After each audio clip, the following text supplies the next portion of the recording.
Sorry, I know this is probably weird because I'm wearing a robe and red lipstick, but I went out earlier today and I was wearing red lipstick, and now I'm at home and it's cold. So that's what's happening. I'm here to do my December book haul slash TBR check-in. So it's actually not too bad considering it's my birthday month and it's Christmas. I didn't really get many books for Christmas. I did get some though, and then just like various other books have entered my life. So the first, I guess, that I will show you are my subscription books. Oh, and I guess numbers, I started off the month of December with 1,593 books unread on my shelves as my physical TBR, the books behind me basically. So I got 3 things in the mail that are from subscriptions, 2 issues of Poetry Magazine. I'm not sure if I got one of these in January or aka the January. I'm not sure if the January one arrived in January because I wasn't here, and so like I recently went through my mail. I'm just counting it for last year so that I can start this year fresh. So I have poetry for December and January. And then I also got the winter edition of the Paris Review. This cover is gorgeous. This is issue 242. And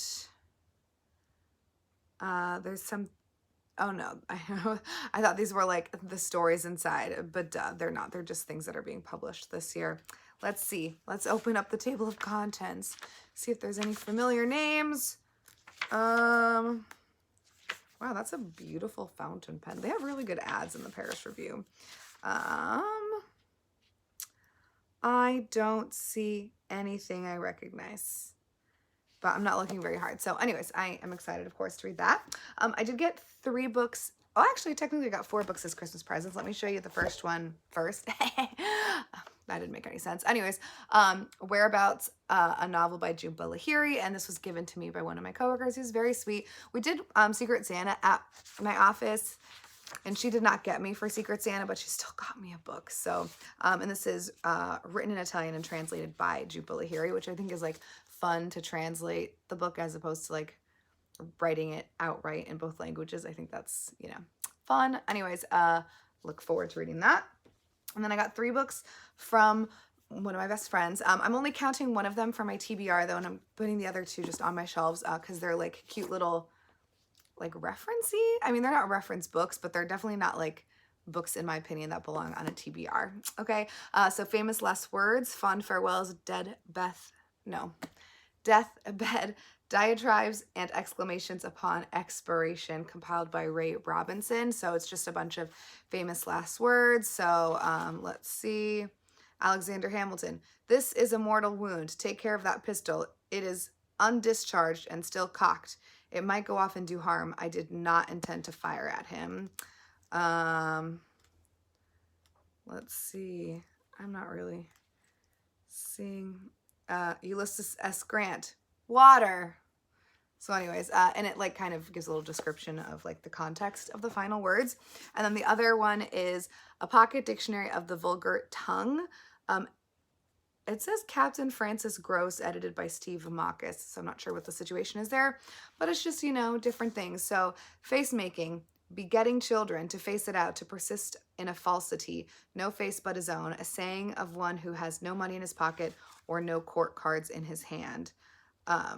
So just, dew beaters, feet, devil's books, cards. So, fun stuff like that, which again, does not belong on TBR. Man, I'm getting warm. I wonder if it's the light. I don't know. Jeez Louise. Okay. And then the one that she got me that I am adding to my TBR is Cat Stories. And this is the Everyman's Pocket Classics. I already have love stories in these same cute little editions. And, there's various ones. I'm trying to see, bedtime stories, Christmas stories, etc. So it's just a bunch of stories about cats. I'm so excited. So those are all the Christmas presents that I received. And then 2 of these books I was also gifted. My mom and my mom's boyfriend live in the Dominican Republic, and so he asked me to grab some of his books to take when I was going because I went to the DR, and I will oh, I don't know when I'm posting these videos, so whatever. I went to the DR, and so he said, grab a copy of each for yourself. So I did. So I got his 2 books. Actually, I don't know which order these were published. Let's see. No, this one was published first. A Gringo South of the Border by John Little. So he lived for a period of time in Mexico, and so they're both memoirs. So this is about that, I believe. I haven't read it yet, obviously. And then the other one is The Great American Culture Shock. I was confused by this cover because it looks kind of Native American-y, and I know that's not what the contents of this book are. It's him moving to Switzerland, and so there is the like source document, and at the top it says that it's a sign outside a club in Paki, the Geneva red light district. So now I think this is hilarious because it's basically, you know, a hooker. That's what happens in red light districts, right?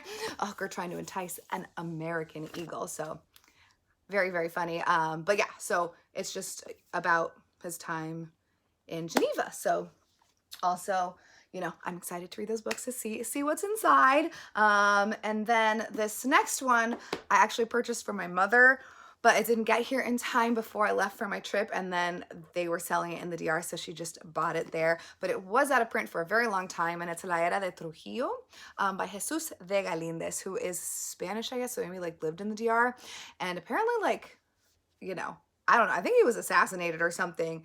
I don't remember. I know he definitely like had to run away because of what he wrote in this book about Trujillo. So also excited to read this, although I should probably finish The Feast of the Goat, but that's okay. So yeah, my mom, you know, bought it while we were there. And then the last one that I have is Our Musique by Jose Luandino Vieira. And this author was born in Portugal, and it was written while he was in prison. So he grew up on the edge of Luanda. I don't know where Luanda is. Angola. Maybe I bought this for Invisible Cities. Did we do Angola? I should know. I probably bought this for that, but I'm not sure. So I think this is, I mean, it says it's a novel, so I'm not sure, but I'm sure, you know, I'm sure it's an intense thing, whatever it is, based on just like glancing at the back. So those are the things that entered my life. And so with that, I am +7 for the month, which brings my grand total at the end of the year 2022 to 1,600 even, which I wasn't trying to do, but it does feel kind of nice to have it be like a nice even number. But yeah, that's too many books. Too many books. So let's hope for reading in the year 2023 and less buying in the year 2023, or at least like even, you know. But anyways, those are my books that I got. Oh wait, I forgot to show you the one other book that I bought in the airport. How awkward. It just was too far away. I finally bought Empire of Pain by Patrick Radden Keefe, and everyone has talked about this already, so you know what it's about. I am